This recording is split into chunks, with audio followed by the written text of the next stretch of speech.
Zevi Slavin, such a privilege and pleasure to be sitting with you here. We grew up together in Sydney, Australia, crossed paths in Jerusalem, Israel, and you founded Seekers of Unity, an incredible community that learns online about philosophy and different elements of mysticism across traditions. Thank you for being with us. Pleasure to be here with you, Benji. So this communal platform is all about mysticism, but what is mysticism? That's a great question and a challenging question to answer, because for every scholar of mysticism, there's another definition of mysticism.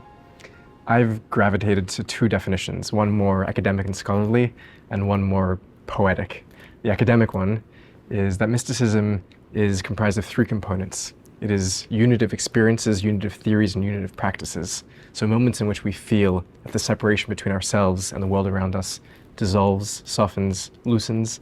We feel an intimacy, a presence, a unity with all of being. That's unitive experiences. Unitive theories is trying to make sense of that experience through the tools of human narrative, through mythology, theology, history, philosophy, metaphysics. And then practices, the practices that we enact in order to precipitate those experiences, and also the way that we act in the world, knowing what we know and having experienced what we experience. So the ethics of mysticism are the practices. So experience, theory, and practice.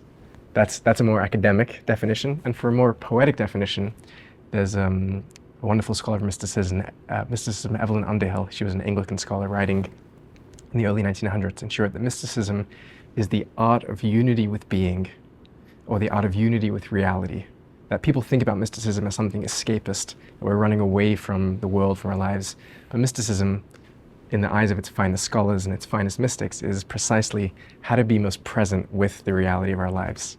Amazing. So, growing up around Bondi Beach, I don't know if you'd expect to be able to articulate such a packaged answer with the three parts from a theoretical perspective, the poetic perspective. How did you get into this thing? What's your origin story with Jewish mysticism? Sure, thank you. I grew up in a Hasidic community, which is a beautiful form of contemporary Jewish mysticism. And I grew up studying Jewish mysticism. I didn't know that it was called mysticism at the time. We were studying Chassidus. We have our own, native language for it. And as a teenager, through some books that I was reading, I encountered mysticism in other traditions. And through seeing mysticism elsewhere, I began to realize that which I had been taught all along was actually mysticism. And so that introduced me to understand my own tradition better and to understand other traditions that speak in alignment with the mysticism of my tradition. So I was really, from a very young age, I was given the gift of Jewish mysticism from my childhood onwards. And then through my adulthood, I began to understand what the gift that I was given in a personal way, in a way that made sense to me, in a way that also was part of a larger global narrative. It's almost like you were born into this gift and your appreciation just grew with time as you... Yeah. Amazing. I certainly did not understand what it was to begin with. When you're a young 12, 13, 14-year-old, mysticism can go over your head. But as I matured, I began to understand what it was that I was studying all along. Sounds like an analogy for life. Yes. We get it at its freshest point and we only appreciate it with time. Yeah. Who was it? Kierkegaard that said that time is the greatest teacher, but it kills all its students. So. And also youth is wasted on the young. That's right. So, in an ideal world, would all Jews be mystics? I'd say in an ideal world, all humans are mystics. If we're a human, then we're part of a shared reality.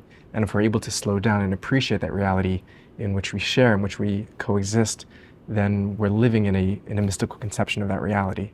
So I think that to be a mystic is to be human at its most raw, at its most present. And so I'd say not just all Jews, but all humans, and maybe even beyond humans, maybe even creatures beyond the human realm are also in touch with the presence of reality, maybe even better than humans. Well, that's something we're going to have to unpack another time, but I think that's giving a sense of the depth of mysticism. Sure. So what do you think of when you think of God? For me, firstly, the image or thought or conception of God is one which is always dynamic and changing. It's never static, because life is dynamic and changing. It's a challenging conception. I think God, by definition, is our highest conception, and it's the conception to which we strive. And the question of what God is or who God is a question of what is our own highest values to which we strive. I like to think about the divine, which is maybe a bit of a softer word than God, as the totality of reality, existence itself, the Jewish mystics refer to God as Chei Ha'olamim, the life of all worlds, that which is pulsating through all of existence. And I think part of that is to understand that the divine is wrapped in mystery. And there's a great cosmic mystery of which we are a part of that is not separate from us. And that's perhaps, some thoughts, some words that come to mind when we speak about things like God. So what's the purpose of the Jewish people then? The purpose of the Jewish people is, as a people who stood at the foot of Sinai and had a vision of reality in which the divine disclosed itself to them, is to take that message, to put into practice, and to live lives that are in line with that divine vision of a unified reality, and to share that message with the world. In the book of Genesis, God says that God chose Abraham because Abraham followed in God's ways and taught his children to follow after that. Maimonides in Guide 352 writes that Abraham, through his conceptualization, his meditation upon God, came to a deeper, true realization of God as the true reality of all being. The Mechuyev HaMetzias, to use the language of Maimonides. And Abraham, in love with that reality that he encountered, in love with his God, sought to build a family, a tribe, a nation that would live in alignment with that ethical mission and teach that to the world. And I think we as a people, the children of Abraham, have responsibility to continue that vision, to continue that encounter that happens at Sinai, which is not just a historical event, but is a perpetual event, which we potentially can be constantly experiencing, and share that presence of divinity that pervades all of reality in our daily lives, both with ourselves, our families, our tribes, our communities, and then hopefully to the world as a whole. How does prayer work? Prayer is a moment for reflection and introspection, where we're able to step away from the chaos and noise and busyness of the world, and we're able to center in and focus on what it is that we're truly wanting. When we pray, we're aspiring to be the prayer that we say.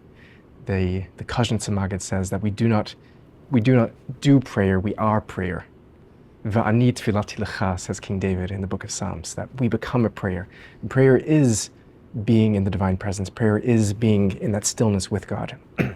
Prayer for the Jewish mystics is the place of encounter, the place of intimacy with the divine. The mystics tend to think about prayer less in a utilitarian, petitionary function, where we're coming to an external being outside of us and asking for some gifts, for some wealth, for health. Prayer for the Jewish mystics is entering into that space where we are the divine and we're bringing those things into our lives.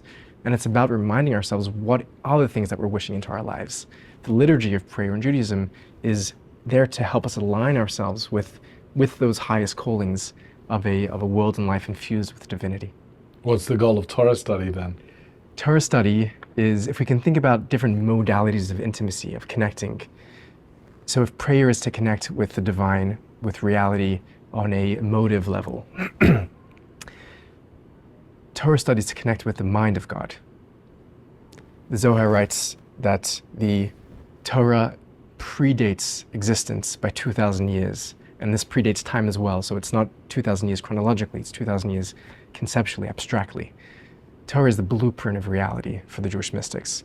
And when we put our minds in Torah, we are uniting our mind with the mind of God. We're uniting our mind with the blueprint of reality. So it's a form of intimacy which is often placed in parallel with prayer, but whereas prayer is seen as a place for emotional toil and a place to fall in love with God, Torah, conversely, is a place where our minds get absorbed into the mind of God and vice versa. That's sort of the dual wings of prayer and Torah, which often come together. Beautiful. And are men and women the same?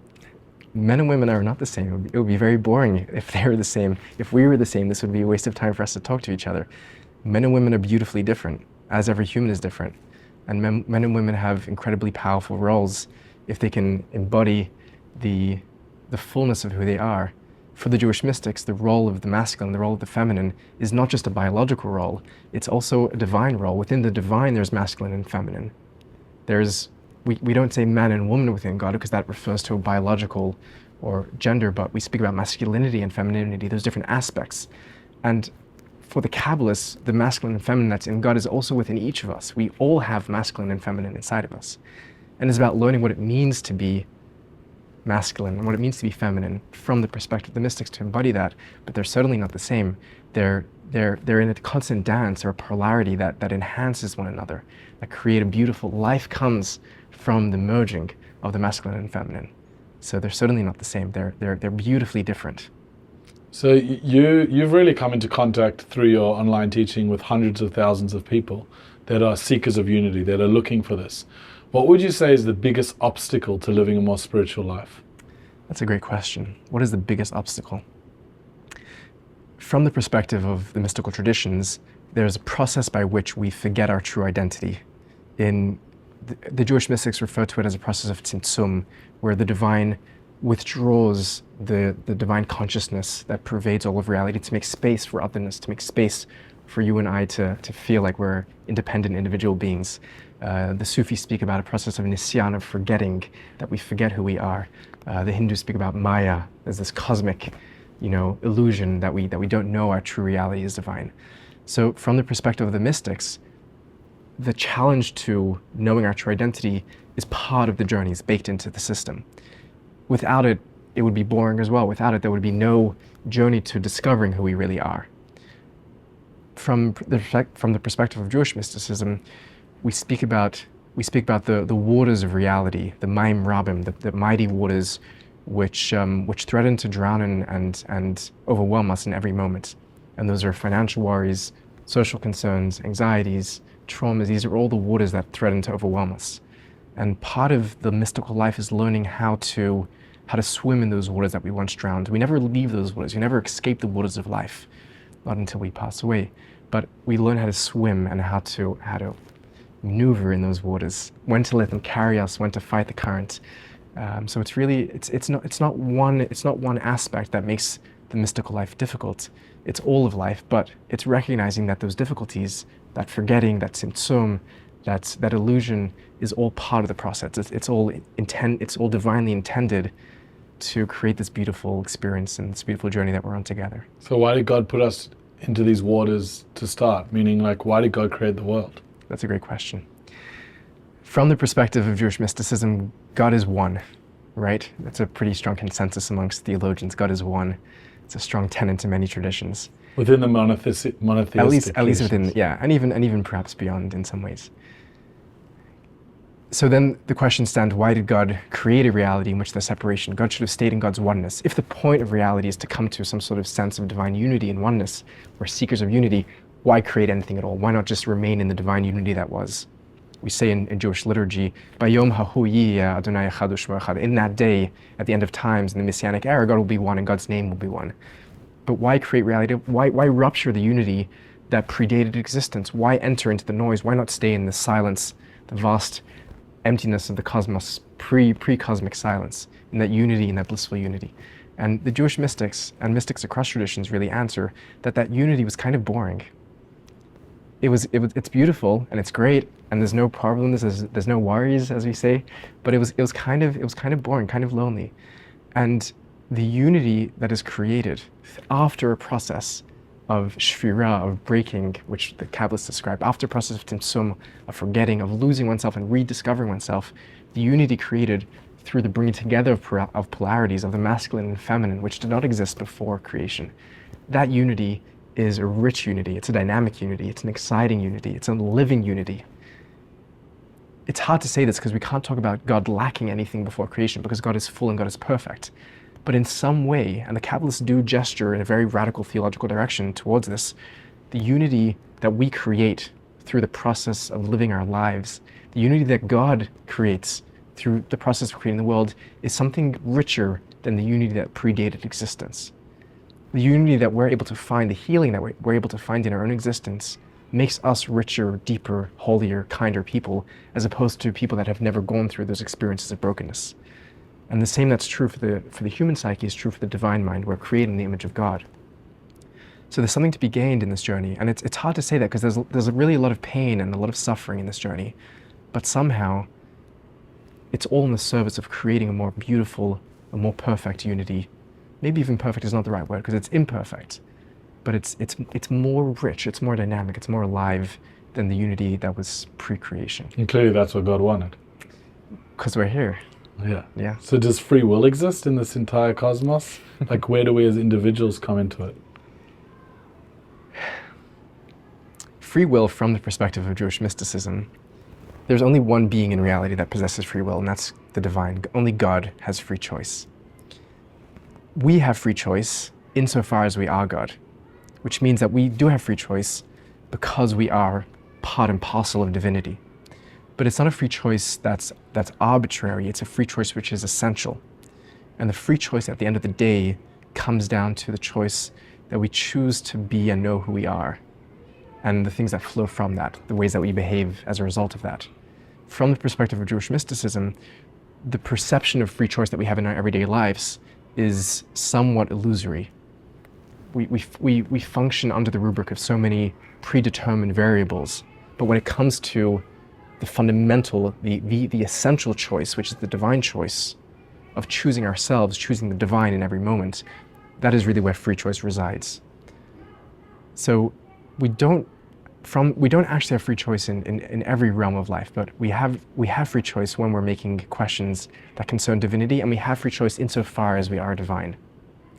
Complex. Yes. But it does exist, therefore. It does exist. It exists in true moments, which is interesting because from a phenomenological perspective, our choice feels equal across scenarios, across a variety of choices. But it's not in reality. From the perspective of Jewish mysticism, it's not. That we have so much natural, innate, biological routines that we follow, and there are special moments in life that can be daily or that can be more rare, where free choice really steps in. And I think there is a sense where we have a feeling that this moment, whatever that moment is a moment when there's really two paths that are open in front of us. Well, it relates to the Talmudic statement that Kol b'dei shamayim chutz miyirat shamayim, that everything is ordained, Correct. except for the capacity to have that awe of the divine, i.e. those moments that you're describing. Correct. So there are special moments where that capacity steps in, but otherwise there's a lot which we just don't have control over, and that's okay. So in those moments we're trying to advance a better world. That better world in mystical teachings is referred to as Mashiach. What does Mashiach mean? Mashiach means a state of being in which we understand who it is that we truly are, and we live in alignment with our true identity. Who we truly are from the perspective of mysticism is God, where we are the divine. We are a chelik elikami mal mamash. We are literally a part of the infinite, and that which is a part of that which is truly infinite, any part of it is also infinite. The Jewish mystics say that etzem, something which is essential, when you have any part of the essence, you have all of the essence. So our true identity is divinity, is God. Mashiach is the messianic consciousness, is realizing that, is living in that, and we can have moments of that. The mystics speak about a geula pratit, or Mashiach pratit, an individual messianic consciousness that saints or even ordinary people can inhabit in their lives. Someone who's saintly is having that for longer stretches in their lives. You know, they're in that plateau of true consciousness. From the perspective of Jewish mysticism, when enough people are able to step into a individual consciousness of their own true divine identity and begin to act and live that way with divine degrees of compassion and kindness and presence and wisdom, then automatically our world becomes a different world. We're no longer in opposition to one another, in competition with one another. There's no longer a reason to hate one another, because we understand who our true identity is, and that's a shared identity. We understand that we're not separate from one another, but that we're fundamentally, ontologically interbeing with one another. We share each other's reality. There's a deep arivut of our very souls, a deep mixing, a deep interbeing of who we are. And the world which is built on that premise is the Messianic world. So is the state of Israel part of this process? Is it part of the final redemption? It's a hot question, a tricky question, and it depends who you ask. There are certainly Jewish mystics who feel and felt that the modern state of Israel is part of the Messianic process, and there are Jewish mystics who did not feel that way. Jewish mystics are, as Jews, they also love to disagree, and they're not monolithic. There are many different visions and ideas within the world of Jewish mysticism, and there was a very contentious internal debate in Jewish theology and in Jewish mystical theology over the past century is precisely that question of whether the state of Israel is the beginning of the Messianic process or whether it's not, whether it's it's detached from it, and there's other things that need to happen in order to bring about a mystical consciousness. And some even think it's pushing us away. Some people think that it's pushing away. Yes. What does Zevi Slavin think? You know, you lived in the place, you've read the prophecies, you're immersed in the mystical teachings. Sure. As a Chabad Hasid, I have a lineage that I belong to. I belong to a specific family of mysticism, and that's the Hasidic tradition, and within that, the Chabad Hasidic tradition. The Chabad Hasidic tradition was ideologically was part of the camp that did not see the modern state of Israel as the beginning of the Messianic redemption.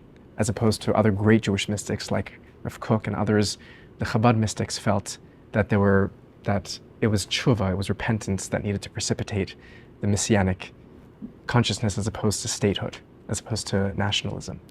So as a Chabad Hasid, I feel that way too. I feel that the political manifestation, the historical manifestation of a return to our homeland is insufficient without a return to a true identity of what it means to be a Jew, what it means to be human, what it means to be a living part of the divine infinite.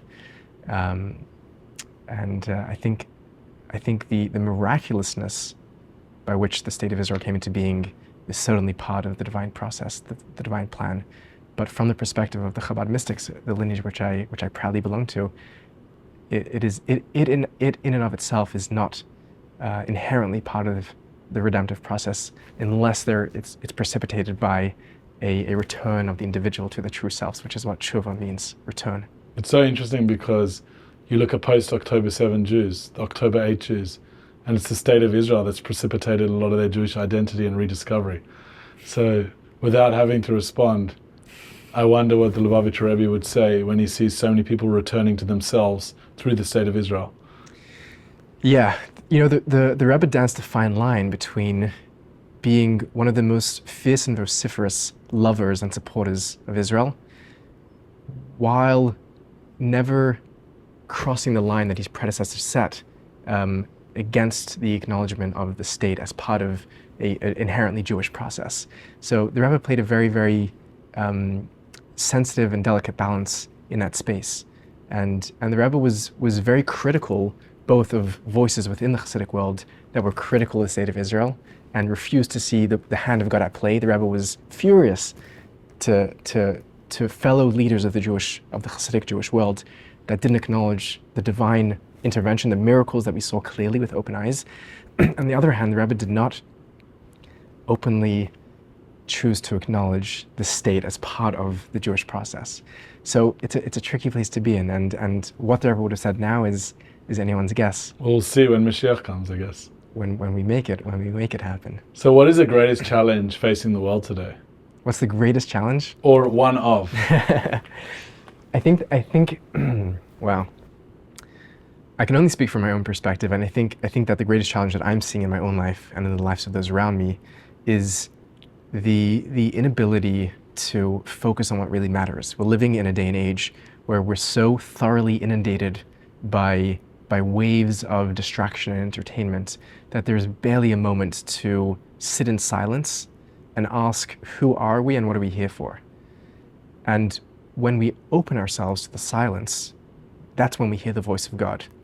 You know, the Jewish mystics speak about the prophetic tradition, and there's a debate within Jewish theology whether prophecy ended or prophecy continues. It's a bit of a contentious subject, but there's a very beautiful Jewish mystic who says that prophecy never ended, it just went underground. That the Medrash says that God threw truth to the earth, into the earth. Vatishlach eretz arza. Emet arza. Emes arza, thank you. And his beautiful reading is that the voice of God, the voice of truth still speaks, but none of us get low enough down to the ground to hear that voice. We're too busy, we're too noisy, our head is up in the air, caught up in the airwaves. But if we can slow down, then we can hear the voice of God, which is present in every moment, because revelation never ends. It's what the liturgy calls the kol dmama daka, the still small voice. Precisely. And I think that the greatest challenge, perhaps one of the greatest challenges, is that we don't have time and opportunity and spaces in our lives to hear our own inner divine voice. Well, there's a noise.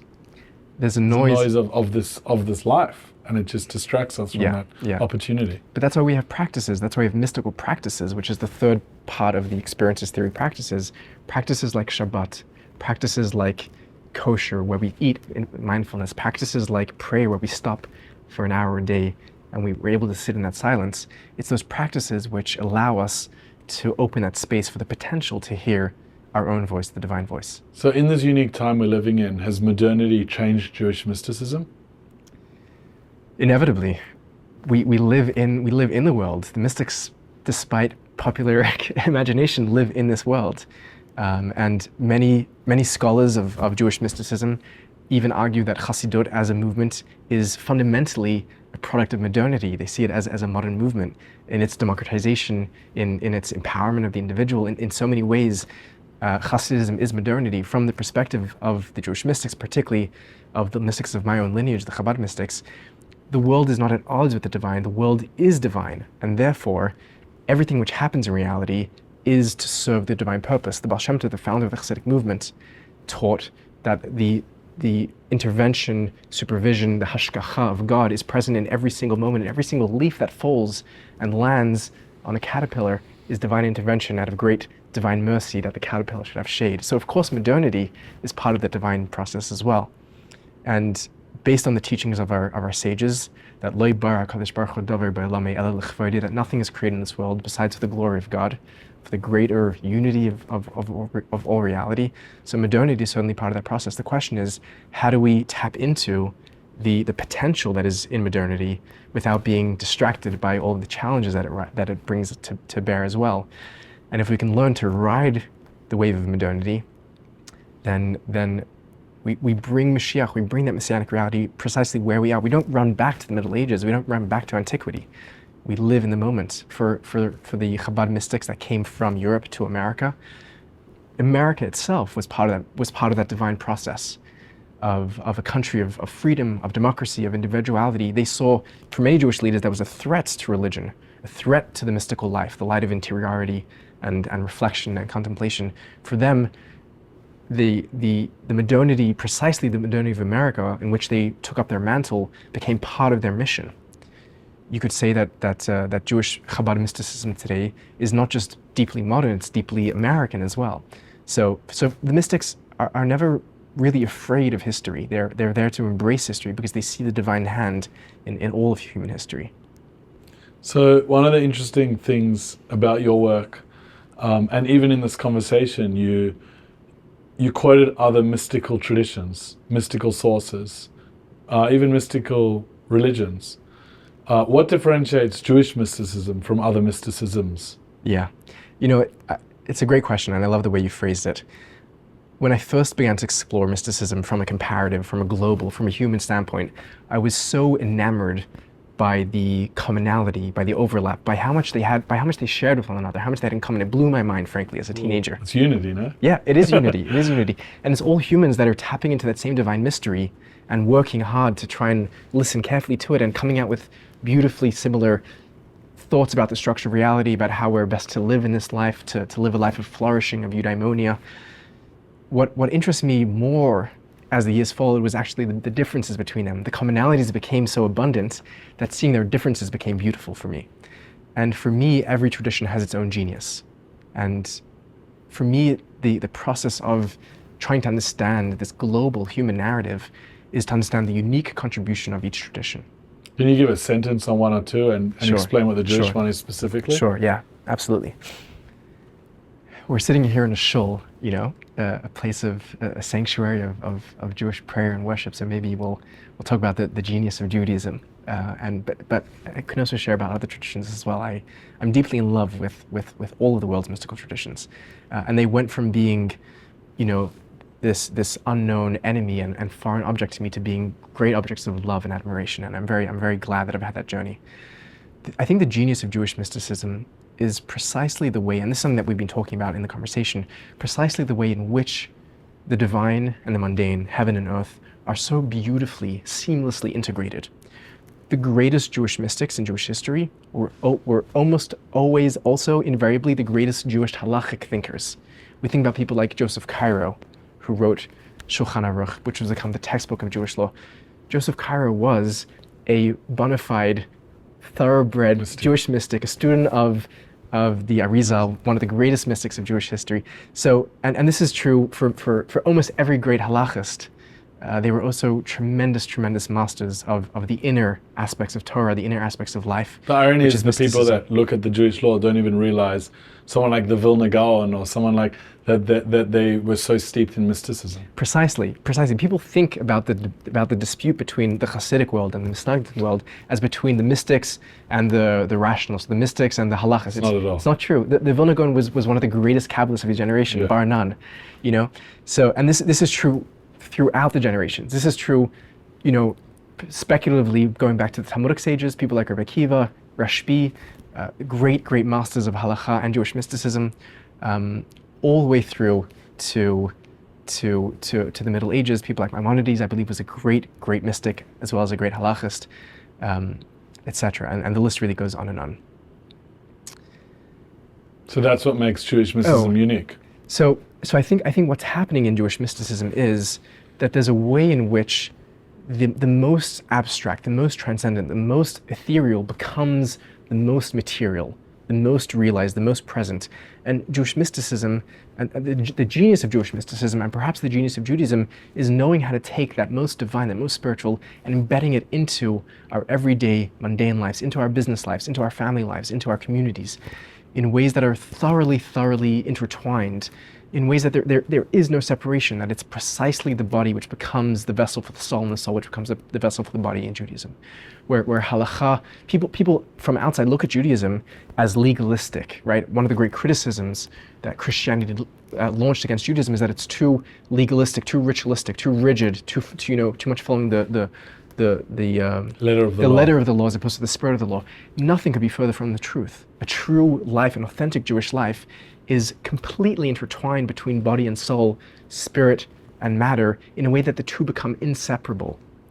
Yaakov Yosef of Polnai, a student of the Baal Shem Tov, wrote that L'yodei chen, to those that know the, how do you translate grace? Chen? To those that know the truth of grace, something like that, L'yodei chen, which is a beautiful phrase in itself. They know there is really no separation between guf and neshama, between body and soul. They're all one. And that is something which the Jewish genius knows how to bring into action, into our lives, where our kindness, our material, our tzedakah, our generosity are all living embodiments of the spirit of the divine that lives and breathes through Judaism. So does one need to be religious to study it? I don't know exactly what people mean when they say religious. You know, religious, the Latin etymology of religion is religare, is that which is bound, the one which is tied. I consider myself religious insofar as I choose to bind myself to a people, to a heritage, to a nachala, to an inheritance. And I think in that sense, all Jews are bound by the very existence of who we are. One doesn't opt to become a Jew. We're all a Jew, as far as I understand, is bound, is religare, is religious in that sense. And from the perspective of Jewish mysticism, particularly from the perspective of the Lubavitch Rebbe, my Rebbe, but also going back all the way to the stage of the Talmud, there is no Jew who is not full with mitzvot, like a pomegranate says the Talmud.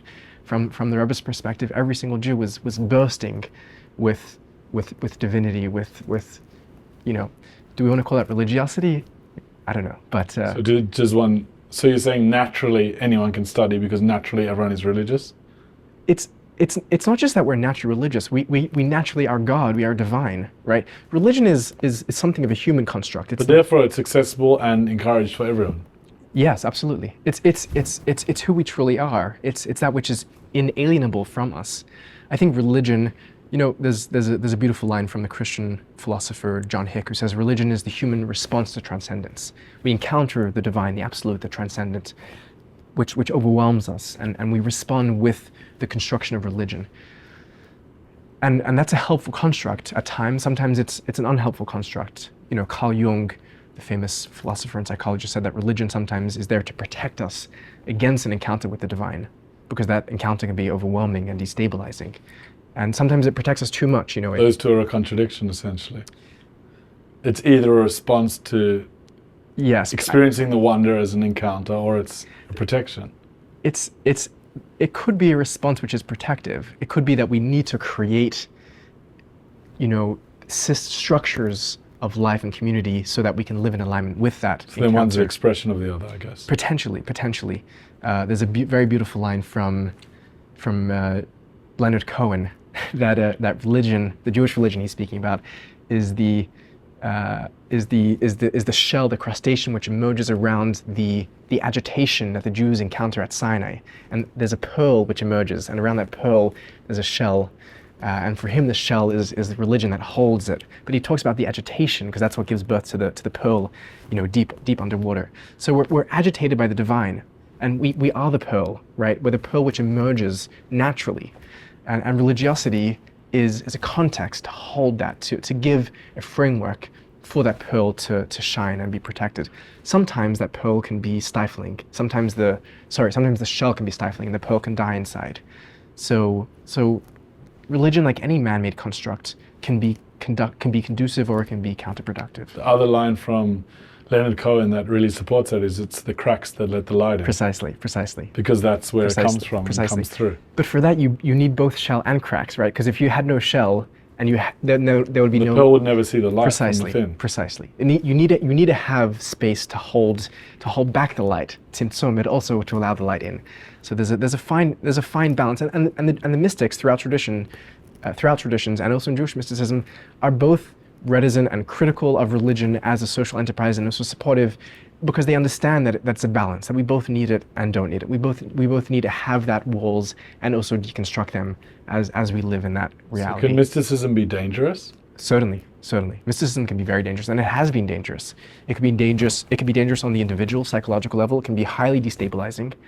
The mystics basically unanimously teach that that the self which we think we are is not who we really are. That there's a deeper self beneath that. There's a divine self. There's no self in other traditions.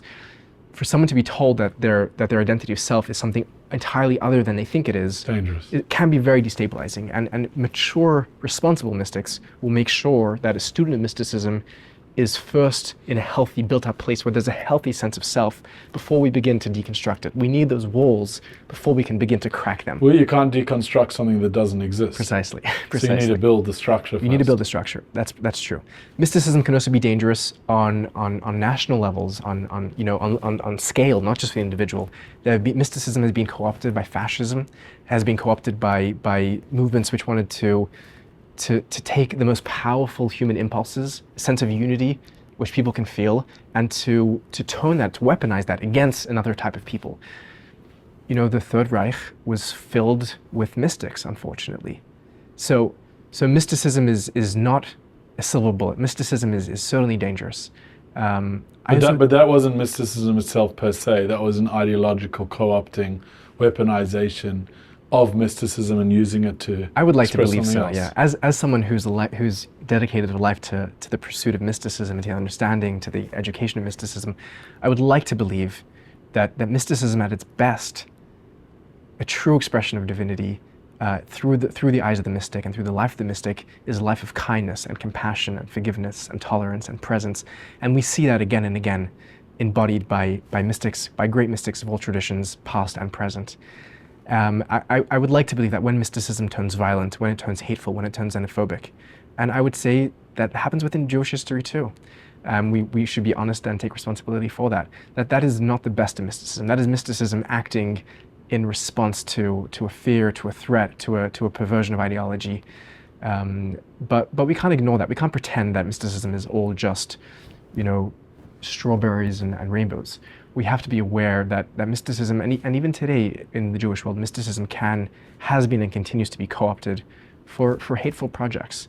And we have to make sure to be vigilant that mysticism is used for So the positive application that you believe it should be comes down very much to relationships. How has it affected, in a very personal way, relationships in your own life? Whether it's with friends, with family, with colleagues, with strangers? Yeah. Can you think of anything practical that can give us a sense of that? Yeah, certainly. I mean, even in the very question, so the last clause that you threw in there was strangers. I don't have a sense of strangers in my worldview. The metaphysic that I've been raised on within the Hasidic world and have come as an adult to understand in my own ways and have been thoroughly persuaded by, the notion of a stranger is a non sequitur. It's an anathema to my entire Weltanschauung, to my entire conception of reality, because I'm not estranged from anything if everything is the divine unity which I am. What about less familiar people? Because the Torah does use the term ger Yes. which can be used in the context of someone that's either an alien or stranger or someone that you don't usually sort of have familiarity with. Sure. So Sure. you're saying ultimately beneath the surface, you have a familiarity with anyone and everyone and everything. There's a deep sense in which that deep familiarity already exists, whether we know it or not. If you sit down with someone that you've never met, and you have a true like DMC, a true deep meaningful conversation, within short time you'll see quickly that there are shared fundamental hopes and aspirations, anxieties and fears. It doesn't matter, even if you can barely communicate with them, you don't share the same language. So can you give an example of where this has come through as a relationship? Yeah, I mean, I think the point here is that there's a sense in which we understand that we're not separate from anything or anyone, and that includes both the human world and the more than human world, and when we're able to walk through life and feel that presence, feel that intimacy that is precipitated by that capacity.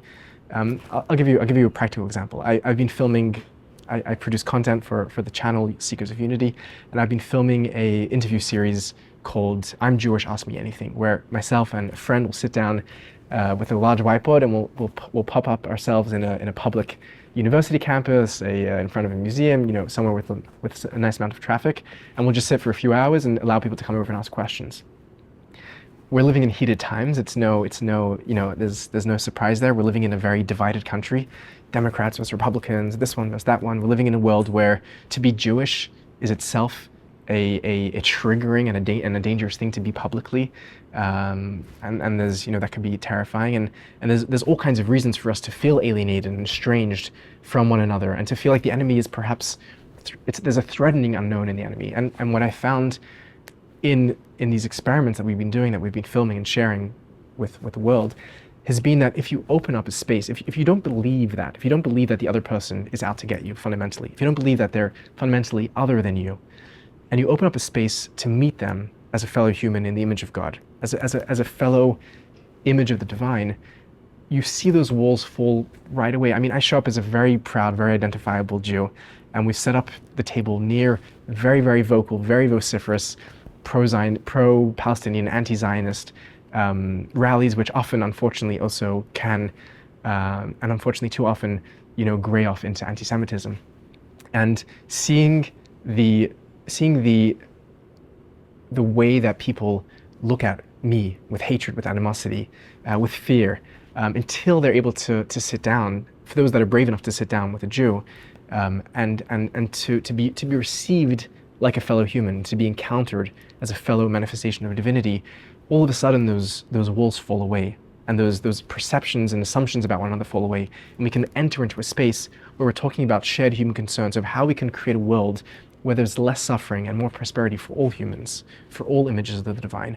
So for me, that conception of reality, the mystical conception of reality, is a very real and motivating way in which I choose to live my life. And I'm of the belief that if we're able to step into that consciousness, we're able to step into spaces where we don't see each other as enemy. We see each other as fellow humans struggling with a complex reality. We're all struggling with those great waters that threaten to drown us. But if we can hold out an arm to one another, then we can learn how to float and swim together, as opposed to trying to push someone else down so that we can breathe in the waves. It's like the verse, "Mayim rabim lo yuchlu lechabot et ahava," that the great waters can't put out the love that can come from. That's right. From the Song of Songs, "Unaharot lo yishbasua," and rivers Exactly. cannot. Which, by the way, I never thought of this until now. That Mayim rabim lo yuchlu lechavit es ahava. That when you have love, when the ahava is there, and ahava is the gematria of ahava is 13, which is echad, that when that unity is there, when that love between humans is there, then all of those mayim rabim, all of those tumultuous waters can't drown us, because that love allows us to see each other as fellow people that are struggling in those waters. Or maybe they can't drown us because we become buoyant. That's right. And we're able to, the water's still there. That's right. But we're able to rise above it, so to speak. Correct. We don't escape the waters. We rise above, but I think that we rise above it precisely by holding on to each other, and even by holding on to people who we think have our worst intentions in mind. I mean, we have to be responsible and safe and adults, but I think if we can learn to hold our hands together in those waters with love, if we can extend a hand of love, then leish basua, then there's no extinguishing it. There's no drowning it. Amazing. Well, it's beautiful how we've had the opportunity to bring learnings into our discussion. What I'd like to end with is a short idea, which is just a teaching. Can you share one mystical teaching, one Jewish mystical teaching that inspires you or that may inspire us? Sure. I think a core a paradigm shift for me as a teenager was a re-understanding of this Jewish teaching that I was raised on, but only understood for the first time through the lens of mysticism, and precisely through the lens of a global human perspective of mysticism. And I think this very seamlessly ties into the themes that we've been discussing here. There's a commandment in Tanakh, in the Hebrew Bible, to imitate God, to walk in the ways of God. V'halachta b'drachav, to walk in the ways of God. It's a commandment which has been picked up by other Abrahamic faiths.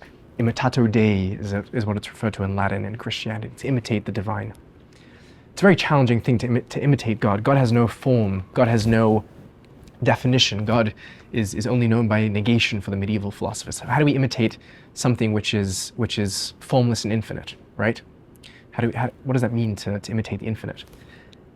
And the rabbis, the sages of the Talmud already grapple with this question. They say, what does it mean? How can one walk in the way of God? And the way that they phrase it is very beautifully. The rabbis have a very vivid, sensorial imagination of their theology. Their theology is not dry and abstract like in other traditions. It's very, as we've been saying, it's very material. It's very lived.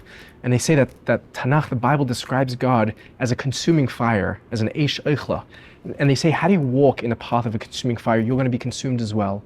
Which, if we can extrapolate what they're meaning more sort of mythologically, if you try to emulate, if you try to live a life of infinity, you're going to be burnt. You have no identity, no responsibilities, you have no choice, you're just an infinite, undefined blob of being. What does that even mean? So, and I think that's the imagery which they're getting at when they say God is a consuming fire. And the rabbis say something very beautiful, that God, we don't know the essence of God. The essence of God is a mystery. It's our mystery. We don't know the essence of ourselves either, right? Or not even either. We don't know that which is the essence of God, which is the essence of ourselves. But we know God through God's actions, and this is a famous tenet in Rabbinic Judaism. And the actions of God that the rabbis specify in the Talmud are three specific actions that take place in Chumash, in the first 5 books of the Hebrew Bible, which is that God clothes the naked, Adam and Eve, God buries the dead, Moses, and God visits the sick, Abraham, after his circumcision. And they say by imitating God, that is how we become God. And we imitate God precisely in those ways. I think part of the genius here is that within the biblical text, there are so many actions that God partakes. God smites the Egyptians. God, hail upon the firstborns. God turns on stone by Amorah. God destroys the world in a flood. And the rabbis are telling us that there are many, many ways in which reality manifests, in which the divine manifests. We have a choice to make, and this goes back to the question of choice that we raised earlier. In what way are we choosing to imitate the divine? In what way are we choosing to imitate reality, to be reality? Which aspects of reality are we choosing to highlight? And for the Jewish mystics, their answer is that to be in line with divinity means to act with divine levels of compassion, presence, love, kindness, forgiveness, in ways that make no sense. The act of burying the dead is called chesed shel emet. It is an act of true kindness because the dead cannot repay you. They're gone. To visit the sick means to put aside from yourself, to move away from your own health, to jeopardize even your own health, to be in the presence of someone else who needs you. To clothe the naked means, who are the most vulnerable people in our society that don't have clothing on their back, that don't have a roof over their heads, that don't have food in their mouth? And in what way can we be there to share with them those things? And when we're able to do those things, we realize that those people that are sick, that are naked, that are dying, are not other than us. I mean, what it means to imitate God is to realize that if we are divine, they are divine, and we are both in that shared divinity. And to imitate God means to act in a way that their well-being is not separate from our well-being. And for me, that's been a pivotal Torah about what is it that we're choosing? What aspect of the infinite are we choosing to emulate? I find that really beautiful because the specific imagery used is of this consuming fire. Yeah. And what is the first encounter that Moses has with God? It's a consuming fire that doesn't end up consuming. Correct. Because perhaps the paradox is that if you really tap into the essence of that consumption, it doesn't actually consume because it's infinite, and it's going to burn forever with this passion. That's right. And I think we've seen that passion not just through this conversation. I've been blessed to see years of your life, and we give you a blessing that you're able to really help seekers of unity find that unity, even though it's the seeking that is the unity, and that you can continue to emulate and grow. And at such a young age, to have really mastered so many different traditions, that understanding that really that mastery will just continue and continue and continue. We never actually fully master it, but through that growth, we can all be inspired. So thank you so much. Amen. Zevi. Thank you, Benji. Thank you. Good to be with you. Good to be here.